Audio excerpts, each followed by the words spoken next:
AboutThresholds of Thought. Nietzsche in the Asylum. Letters to Lou Salomé.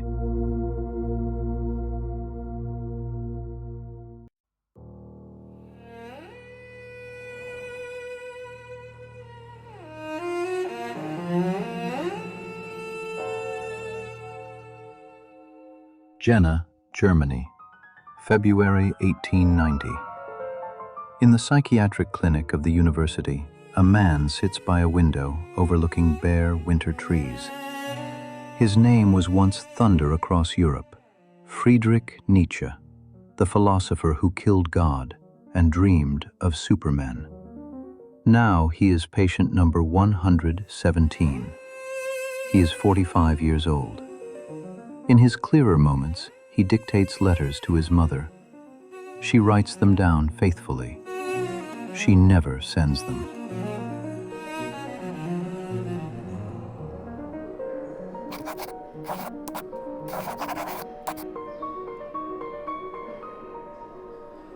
Lou. My mother asks, to whom? And I tell her, to the only one who might understand. She does not approve. She writes anyway. She is good, my mother. She has always been good. Perhaps that is why I could never fully love her. Forgive me. I am not supposed to laugh like that anymore. Dr. Binswanger says my laughter frightens the other patients. But Lou, you remember my laughter? On Monte Sacro. Do you remember? I told you about the eternal return, and you did not run away. I watched your face in the afternoon light, waiting for horror, and instead I saw... what? Recognition? Curiosity? I have never been certain. They say I embraced a horse in Turin. They say I wept in the public square and called myself Dionysus. I do not remember the horse. I remember thinking, finally, something that cannot betray me. An animal knows nothing of philosophy. An animal cannot read my books and misunderstand them. An animal cannot love my ideas and reject the man who made them. Is that what you did, Lou? Love my ideas and reject me?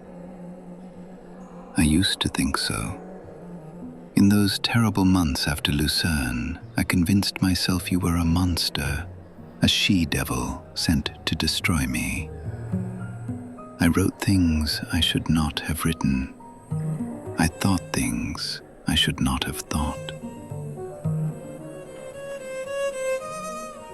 You were 21 years old, and I was a man who had spent his life among books, who did not know how to want something simple without turning it into a philosophical system.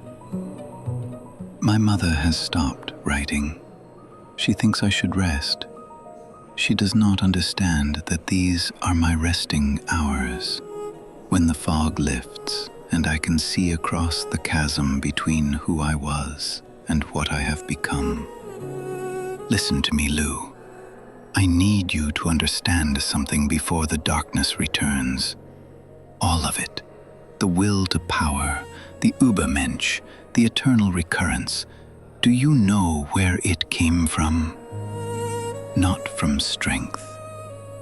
From wanting to be someone who would not feel this. This thing that I feel when I think of you walking away in Lucerne. This thing that I felt watching my father die when I was 4 years old. This thing that made me write, God is dead, when what I meant was, why has everything I love been taken from me? The Übermensch was never a prophecy, Lou.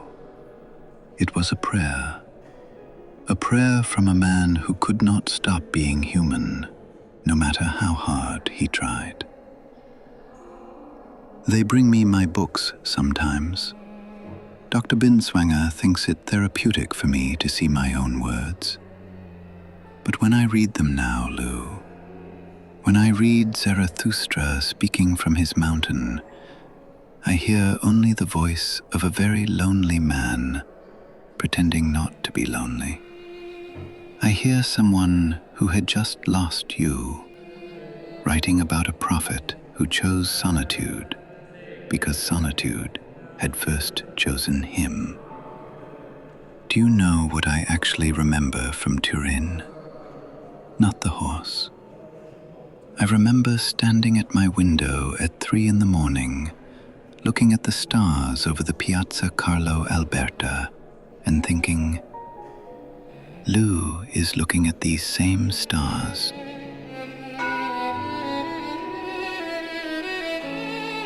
Somewhere in Germany or Vienna or wherever you are, you might be awake, and we are both small beneath the same indifferent sky. And in that moment I felt peace. The only peace I have felt since. My mother has begun writing again. She thinks I don't notice her tears, but I notice everything now. Madness has made me observant. I see how she flinches when I speak of you. I see how she tightens her grip on the pen when I say your name. She loved Elizabeth's lies about you. It was easier than believing her son could have simply been refused. But I was refused, wasn't I? Twice. 3 times if you count that final silence. And do you know what terrifies me, Lou? Not frightens, but genuinely terrifies here in this white room with its barred windows and its smell of carbolic soap.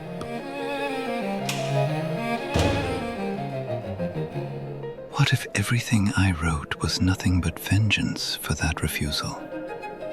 What if the eternal recurrence was just my way of saying, you will have to face me again, Lou, in the next life, and the next, and the next. You cannot escape what you did to me. No, that cannot be all of it. I refuse to believe that. Even here, even now. You taught me something on Monte Sacro, Lou. You were the first person who listened to my ideas without treating them like symptoms. When I told you about the eternal return, you asked, could you bear it? Not, is it true? You understood that philosophy is not about truth. It is about what we can live with.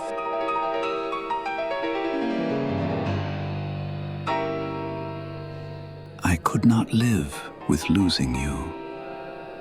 That is the simple truth I spent 7 years burying under books. But you, could you live with being the one who walked away?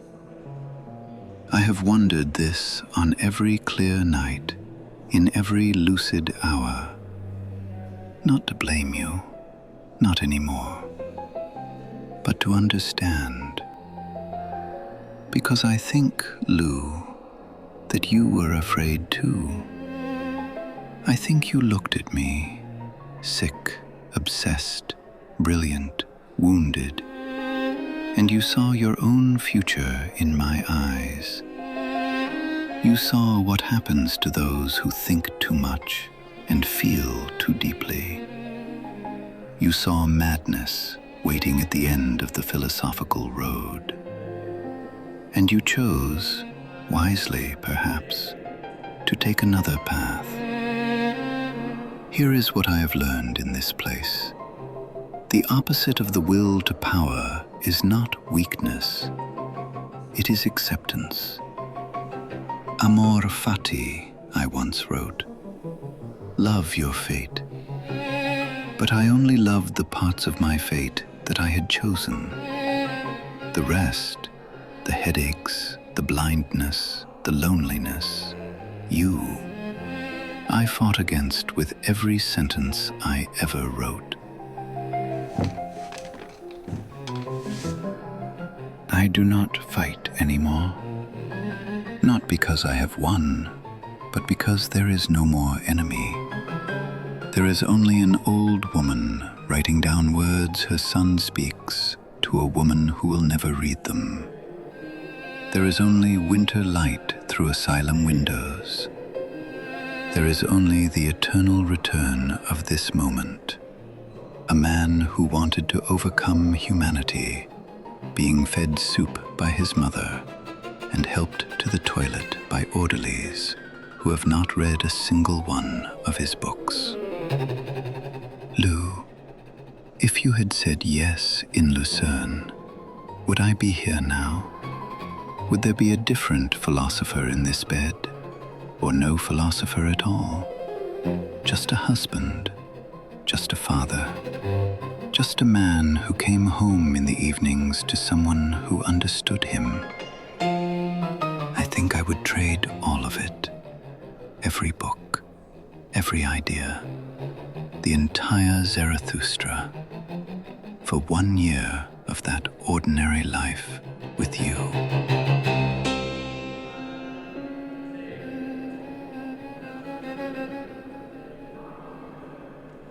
No, that is the madness talking.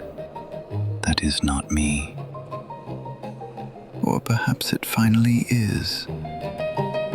Tell her, Mother. Tell her I asked about the stars.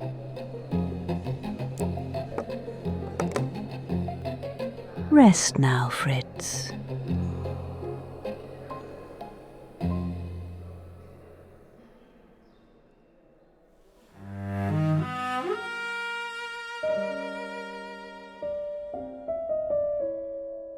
Franziska Nietzsche folded each letter carefully and placed them in a drawer she kept locked. When she died 7 years later, Elizabeth found them. She burned every one. Lou Salomé lived until 1937. She became a psychoanalyst, a friend of Freud, a woman who helped others understand the architecture of longing.